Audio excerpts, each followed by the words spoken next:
Hello all of you, welcome to my channel. ఈరోజు మన topic ఏంటి అని అంటే, ఒక మార్గంలో మన మనీని డబుల్ చేసుకోవచ్చు. ఆ మార్గం ఏంటి, ఆ మార్గంలో ఇంకా ఎన్ని రకాలు ఉన్నాయి, ఏ విధంగా మనము దేంట్లో ఇన్వెస్ట్ చేస్తే మనం ఇంకా బెటర్ రిజల్ట్ మనకు వస్తుంది అనే డీటెయిల్స్ అయితే మనం చూద్దాము. మనం ఎంత కాదనుకున్నా, ఎంత లేదనుకున్నా, మన యొక్క మానవ జీవితాల్లో డబ్బు అనేది చాలా ప్రధాన పాత్రను పోషిస్తుంది. ఒక మనిషి విలువను పెంచుతుంది, అలాగే ఒక మనిషి విలువను తగ్గించేస్తుంది. మనం ఎంత మంచిగా ఉన్నా,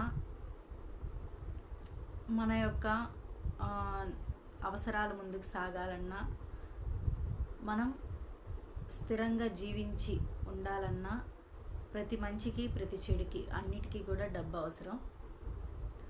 అలాంటి డబ్బు అవసరమైన ప్రతిసారి ఇంకొకరి దగ్గర చేజాచి మనం అడగకుండా, మనం సంపాదించగలిగేటప్పుడే అందులో నుంచి కొంచెం సేవ్ చేసుకుంటూ, ఆ సేవ్ చేసిన అమౌంట్ని ఇన్వెస్ట్మెంట్గా మార్చుకుంటూ ముందుకు సాగాము అని అంటే, మనకి ఏదైనా ఒక ఇబ్బందికరమైన రోజు వచ్చినప్పుడు ఇంకొకరి ముందు చేయి చాచాల్సిన అవసరం రాకుండా మనం అయితే మూవ్ ఆన్ అవ్వచ్చు.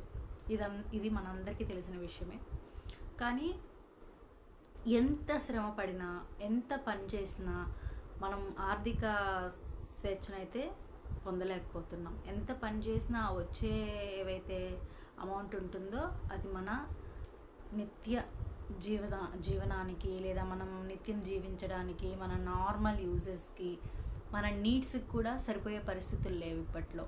మరి ఇలాంటి సందర్భంలో ఇంకా సేవింగ్ అనే ఆలోచనే చాలామంది చేయరనమాట. బట్ ఇక్కడ మనం గుర్తుపెట్టుకోవాల్సిన విషయం ఏంటి అని అంటే, మనం 10 రూపాయలు సంపాదించినా అయిపోతుంది, 100 రూపాయలు సంపాదించినా అయిపోతుంది. ఎందుకనంటే 10 రూపాయలు సంపాదించేటప్పుడు 10 రూపాయల్లో బతకడం అలవాటు చేసుకుంటాం, 100 రూపాయలు సంపాదించేటప్పుడు 100 రూపాయల్లో బతకడం అలవాటు చేసుకుంటాం. కాబట్టి ఎక్కడికి ఆగని మన అవసరాల కోసం ఆ సేవింగ్ అనే ఒక దాన్ని నెగ్లెక్ట్ చేయడం అనేది కరెక్ట్ కాదనమాట. ఫస్ట్ ఆఫ్ ఆల్ మనం ఏంటి అని అంటే, మనం ఎంత తక్కువ సంపాదించినా ఆ తక్కువలో తక్కువగానే మనం సేవింగ్ అయితే అమౌంట్ చేసుకోవాలి. ఆ సేవ్ చేసిన అమౌంట్ని అయితే ఇన్వెస్ట్మెంట్గా మార్చుకోవాలి. అంటే మన రూపాయి అనేది ఇంకొక రూపాయిని తెప్పించేది అయి ఉండాలి. మనం మేల్కో ఉన్నా, నిద్రపోతున్నా మన రూపాయి అనేది డబ్బును సంపాదించేది అయి ఉండాలన్నమాట. దానికి బెస్ట్ ఏంటి అని అంటే, నాకు తెలిసినంత వరకు పోస్ట్ ఆఫీస్ స్కీమ్స్. ఎందుకు అని అంటే, మీరు అడగచ్చు, చాలా ఉన్నాయి కదా, ఏందో మ్యూచువల్ ఫండ్స్ అని, అవని ఇవని, వాటిల్లో అయితే మనకి ఇంకా ఎక్కువ అమౌంట్ జనరేట్ అవుతుంది కదా అని. బట్ దానికి తగ్గట్టు రిస్క్ కూడా చాలా ఎక్కువగా ఉంటుంది. కాబట్టి ఎప్పుడు కూడా మనం ఎంతో కష్టపడి పని చేసి, ఆ పని చేసిన డబ్బుల్లో నుంచి మనం ఎన్నో సాక్రిఫైజులు చేసుకొని ఒక రూపాయి అయితే దాచుకుంటాం. ఆ రూపాయిని ఎందుకు రిస్క్ పెట్టి దానికోసం ఎదురు చూడడం కంటే రిస్క్ ఫ్రీలో ఇన్వెస్ట్ చేసుకున్నాము అని అంటే, మనకు వచ్చే అమౌంట్ అనేది తక్కువైనప్పటికీ మనం హ్యాపీగా మూవ్ ఆన్ అవ్వచ్చు. ఇందులో మన మార్గం ఏంటి అని అంటే, నేను ఎక్కువగా నమ్మేది, పాటించేది ఒకటే ఒక మార్గం అండి, అది పోస్ట్ ఆఫీస్ స్కీమ్స్ అనమాట. Different types of post office schemes ఉన్నాయి. ఒకసారి మన ఛానల్లో చెక్ చేస్తే చాలా ఎక్కువ పోస్ట్ ఆఫీస్, ప్రతి ఒక్క దాని గురించి కూడా నేను వీడియో చేస్తున్నాను. ఆల్మోస్ట్ ప్రతి దాని గురించి కూడా, ప్రతి స్కీమ్ గురించి కూడా మన ఛానల్లో అయితే పోస్ట్ ఆఫీస్ స్కీమ్స్ వీడియోస్ ఉన్నాయి. ఒక్కసారి కానీ చెక్ చేసినట్లయితే మనకి ఏది అవైలబుల్లో ఉంటుంది అంటే, అన్ని స్కీమ్స్ అందరికీ అవైలబుల్లో ఉండవు. కొన్ని ఫిక్స్డ్ డిపాజిట్స్ ఉన్నాయి, కొన్ని ఓల్డేజ్ స్కీమ్స్ ఉన్నాయి, కొన్ని ఆడపిల్లల కోసం సుకన్య సమృద్ధి యోజన లాంటి స్కీమ్స్ ఉన్నాయి, లేదా నార్మల్గా చేయాలి అని అంటే వాటికి సంబంధించిన ఆర్డీస్ ఉన్నాయి.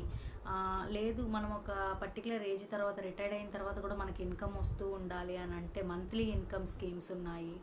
నెక్స్ట్, మనం పెట్టిన అమౌంట్ అనేది ఒక 15 ఇయర్స్లో మనకి డబుల్ అయి రావాలి అంటే పీపీఎఫ్ స్కీమ్ ఉంది. అండ్ మగపిల్లల కోసం స్కీమ్స్, అబ్బాయిల కోసం స్కీమ్స్ ఉన్నాయి. ఇలా డిఫరెంట్ స్కీమ్స్ ఉన్నాయన్నమాట. అన్ని స్కీమ్స్ గురించి కూడా ఆల్మోస్ట్ మనం వీడియోస్ చేస్తున్నాం.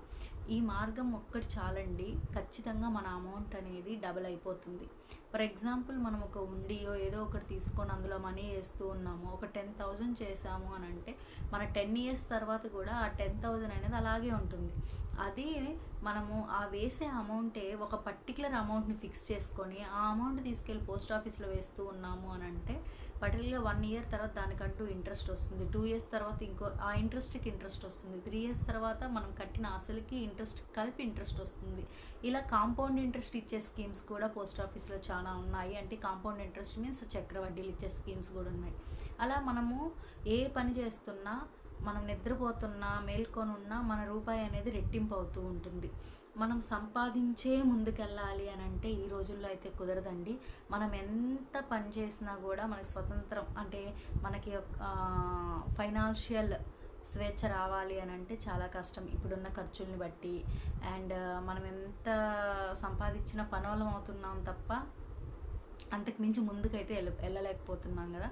కాబట్టి మనం సంపాదించే ప్రతి 10 రూపాయల్లో నుంచి 1 రూపాయి సేవింగ్కి పక్కన పెట్టుకొని ఆ రూపాయిని ఏంటి అని అంటే ఇన్వెస్ట్మెంట్గా మనం ఇన్వెస్ట్ చేసుకుంటే, అది కూడా రిస్క్ ఫ్రీ అయిన పోస్ట్ ఆఫీస్లో కానీ ఇన్వెస్ట్ చేసుకున్నాము అని అంటే ఖచ్చితంగా మన అమౌంట్ డబల్ త్రిబుల్ అవ్వే ఛాన్సెస్ కూడా చాలా ఉన్నాయి. ఎందుకంటే చాలా స్కీమ్స్ ఉన్నాయి, ఒక స్కీమ్ కాదు. మనం ఒక్కసారి అన్ని స్కీమ్స్ గురించి కానీ చెక్ చేసుకున్నాము అని అంటే మనకి ఏది వర్కౌట్ అవుతుంది, మన యొక్క జీవన విధానానికి ఏది వర్కౌట్ అవుతుంది, మన ఫైనాన్షియల్ స్టెబిలిటీకి ఏది వర్కౌట్ అవుతుంది అని చెప్పి మనం ఒకసారి డిసైడ్ చేసుకొని మనం స్టార్ట్ చేసుకున్నాము అని అంటే ఈజీగా మన అమౌంట్ అయితే మనం సంపాదించినది రూపాయి అయినా దాన్ని అయితే డబల్ చేసుకోవడానికి అవకాశాలు చాలా ఎక్కువగా ఉంటాయి. Thank you so much.